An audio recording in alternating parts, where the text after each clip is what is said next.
At the inaugural climate summit held in Nairobi, Kenya, several African countries, including Kenya, secured climate-related financing deals worth a substantial $23 billion. This influx of funds is seen as a significant boost to Africa's effort to invest in environmentally sustainable initiatives.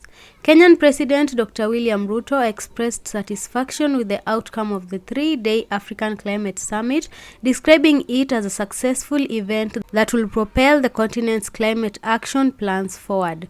The financing deals were the result of commitments from various stakeholders, including governments, the private sector, multilateral banks, and philanthropists.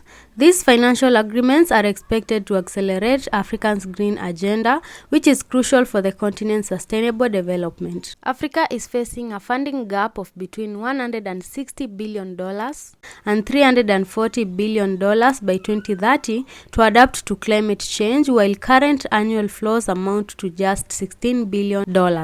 One of the major announcements from the summit was a $4.5 billion initiative to support clean energy projects across Africa. The United Kingdom also pledged 49 million euros for projects in 15 African countries aimed at enhancing resilience against climate change, particularly for women, at-risk communities, and farmers. Additionally, the African Development Bank and the Global Center on Adaptation unveiled $1 billion initiative to fund youth-led businesses and startups in Africa. The African Development Bank committed to providing $25 million for climate finance by 2025. The United States, represented by climate envoy John Kerry, announced its intention to provide $30 million for food security and climate resilience efforts in Africa. Other commitments include a $450 million investment by United Arab Emirates investors in African carbon credits by 2030. Akinwumi Adesina, president of the African Development Bank, emphasized the importance of properly valuing Africa's natural resources, such as the Congo forest, as carbon sinks and could contribute to the continent's wealth. He urged the development of African carbon markets to harness this. The summit also witnessed investments from Climate Asset Management, a joint venture of HSBC Asset Management and Pollination, totaling $200 million in green projects. Germany announced a 9.4 billion Kenya shillings debt swap with Kenya to free up funds for green initiatives.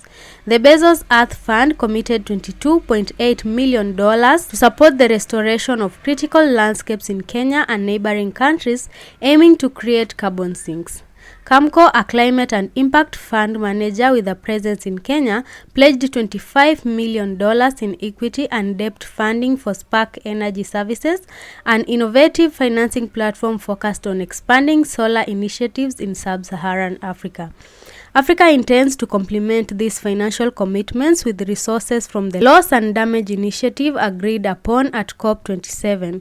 UN Secretary General Antonio Guterres called on major emitters, particularly G20 countries responsible for 80% of emissions, to fulfill their responsibilities in addressing climate change. Research reports highlight that despite experiencing severe climate change impacts, Africa receives only about 12% of the approximately $300 billion in annual financing it requires to address these challenges. What are your thoughts?